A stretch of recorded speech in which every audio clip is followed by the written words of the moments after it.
Hey everyone, it's Manero here, and welcome to the 5th and final week of Brushtober 2021, an October event where I've been creating a Procreate set with 31 brushes that is going to be entirely free for all my customers. If you want to know how you can get it, make sure to check out the info in the description below or watch the first video in this series for all the details. There's less than 2 days left to meet the requirements for you to receive this set for free on the 1st of November. In this video, we're going to have a look at the last 8 brushes and illustrations I created this week, so let's jump right into it. For day 24, I made this brush I called Striped Cloud. It's a brush with textured and soft edges that also has some characteristic negative lines that follow your strokes, adding a little bit of extra interest to your brush work. For this illustration, I took inspiration from this cool photo referenced by Roman Raisin. I thought it would be interesting to work on a very dark and moody illustration with some nice touches of vibrant colors. This is what attracted me the most of that photo reference, and I was mostly interested on reflecting that mood than on copying the photo exactly as it is. For this I started with a dark nearly black background. I defined the main shape of the figure with a visible color, and then I alpha locked the layer to start building the light in the edges of the silhouette. This character is being hit by a very moody blue light from behind. The negative lines that this brush creates in the interior of each brush stroke makes it super easy to get a nice texture that helps to build up the shapes. I absolutely loved the orange light coming out of the goggles in the original photo, so I made sure to include them here along with the light reflections it projects on this guy's face.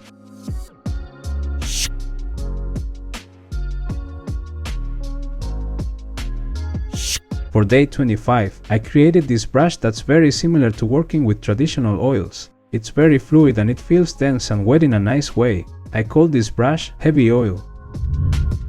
For this illustration, I found this incredibly suggestive photo referenced by Sergei Vinogradov.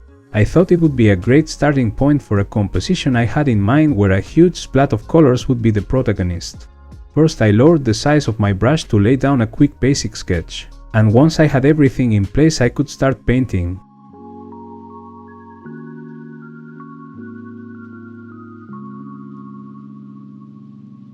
This brush feels incredibly oily. I just love how responsive it is. The way colors mix in the canvas makes it feel like the wet paint is being pushed for real.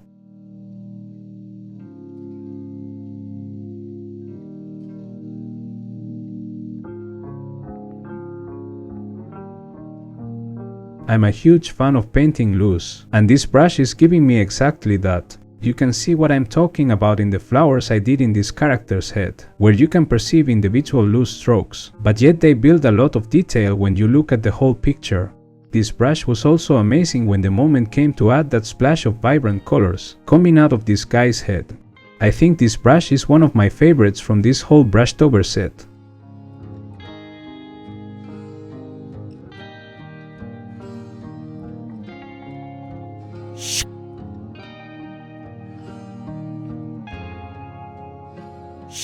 For day 26, I wanted to try making a brush that would feel very different from all the other brushes I made this Brushtober so far. Using a photo I took of a palm tree for the texture, I made this brush that has like a geometrical seamless pattern. I called this brush Geometric Painter. I thought it would be awesome to paint something that would represent the spirit I wanted to achieve with this brush. I had this idea of an open hand from an unknown being that would be holding a floating magic cubic skull. I really liked how the texture in this brush made my painting look very scratchy in the edges but yet very painterly.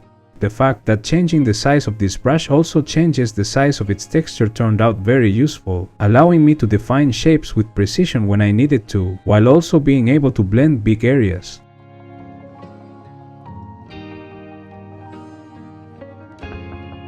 I think this brush is great when you want to add personality to your paintings with a very subtle but visible and original texture.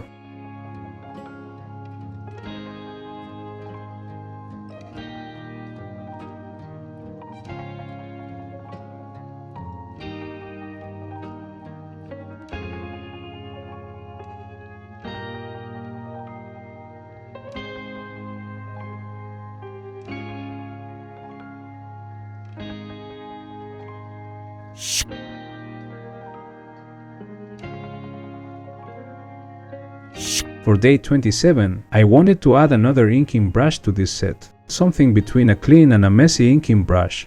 To achieve this, I made sure that it had some texture showing up in the edges, but it's a very constant and minimal texture that still allows for a crisp line work. I called this brush Groovy Lines. To demonstrate how sexy this brush can be, nothing could beat a fancy pineapple walking around with awesome vibes. I first used the same brush to quickly build a basic sketch of this cool character. After making sure everything was in place, it was time to release those inks.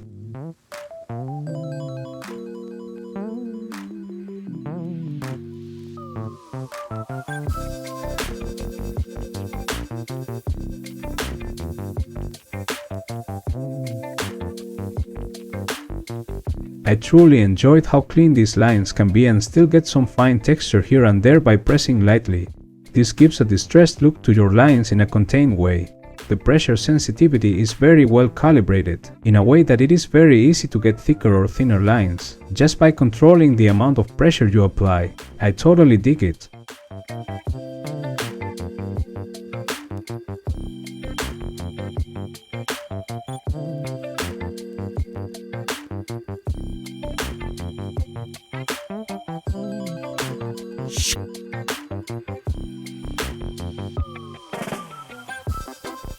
For day 28, I brought a photo of the seashore that I took in a recent trip, and I used it as a base to make this brush. It's a very painterly brush made out of true seafoam, so that's exactly how I called it. For this illustration, I thought it would be very appropriate to paint something nature related, so I used this beautiful photo by Aaron Burton for reference. I started by placing some basic and undefined color spots in the background as a base, and then I painted the silhouettes of the flower and the butterfly in the center. For the butterfly, I used the symmetry tool, while for the flower I didn't, in order to keep the composition interesting. Once both main shapes were defined, I alpha locked the layers and started to build the lights and shadows in the flower. I made sure to make my strokes follow in the same direction of the petals. This way the volumes would be coherent with my shapes. For the butterfly, I kept the symmetry guide turned on, so that both sides would be painted mirrored one from the other. This is a great tool for things that need to be so precise, and can help you save some time. While I was looking at my reference closely, I didn't want to just copy the design of the wings, so I tried to represent it my own way. I also wanted to give it a personal touch, so I made some changes in the colors, and I painted the black parts of the wings gold in some areas. I think this illustration turned out pretty cool.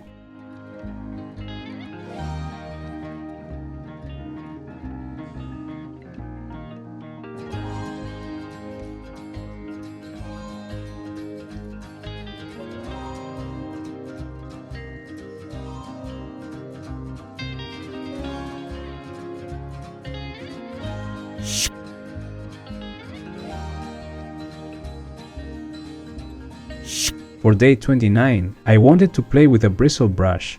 I came up with this square-shaped brush that has very visible split bristles, and I think they have a ton of personality. I called this brush Square Bristles. I wanted to do at least another Halloween-themed illustration for this Brushtober edition, so I decided to do it with this brush. I also realized that I haven't painted too many landscapes in this event, so I thought it was time to fix that.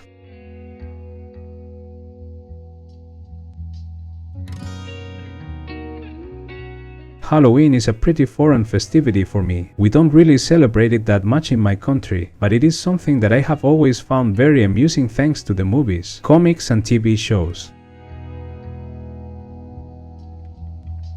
I thought it would be fun to paint a neighborhood at dusk, with a few ghosts flying around, asking for candy with their pumpkin baskets.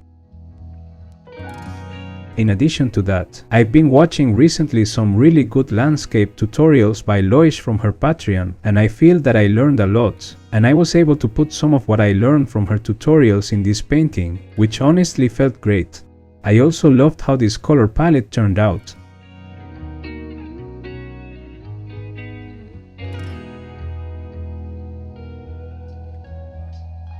For day 30, I wanted to try creating a very soft and fluffy brush that I could use for painting another landscape with a slightly different style. This is what came out. I called this brush Sauce Flow. For this landscape, I used this nice photo reference by Mick Hoped. I really liked the simplicity in that picture, just a tiny and cute little house in the middle of a forest with a peaceful lake. I wanted to try painting this landscape in a very stylized approach, and for this I needed to make sure to exaggerate the shapes in the house, because it was the most important element in the picture.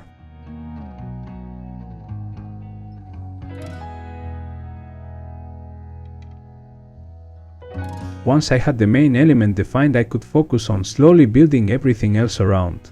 I tried to paint the vegetation simple enough to ensure that the house would keep being the focal point in the end. Adding the reflection in the lake was as easy as duplicating the house layer and flip it. I used some liquify to add the ripple effect in the water, which I think turned out better than I expected.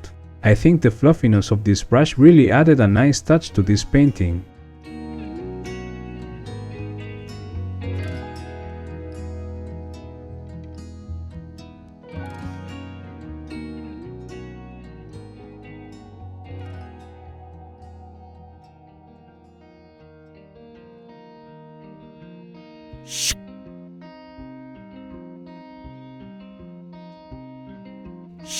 I didn't want to leave tomorrow's brush out of this video, so I also made the brush an illustration for day 31 today.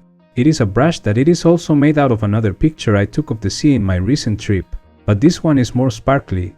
It has some nice particles popping out along the stroke that makes it a very fun brush, suitable for painterly and textured styles. I was in the mood for another landscape illustration. For this one, I used this calming and beautiful photo referenced by Polias Dragunas. I've always loved lighthouses, but when I saw this photo I realized I never really painted one, so this was a good opportunity.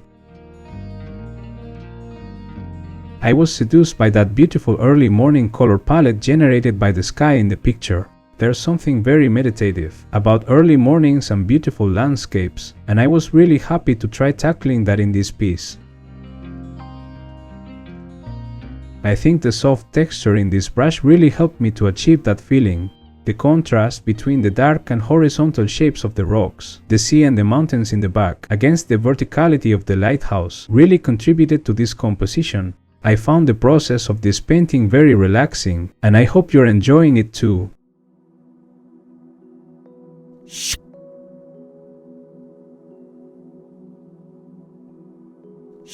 And this is it. These are the final 8 brushes and illustrations I made this week for my Brushtober Challenge 2021. Let me know in the comments below which of the brushes was your favorite from this batch. Don't forget to subscribe for more videos, and please know that I always appreciate your thumbs ups. Also, a friendly reminder to check out the requirements to get this brush set for free in the description below, before it's too late. Make sure to check out my Gumroad page, where I have tons of Procreate brush sets available, and I'm sure something will suit your artistic needs. All the links are in the description below. Okay, thank you for watching, see you next time.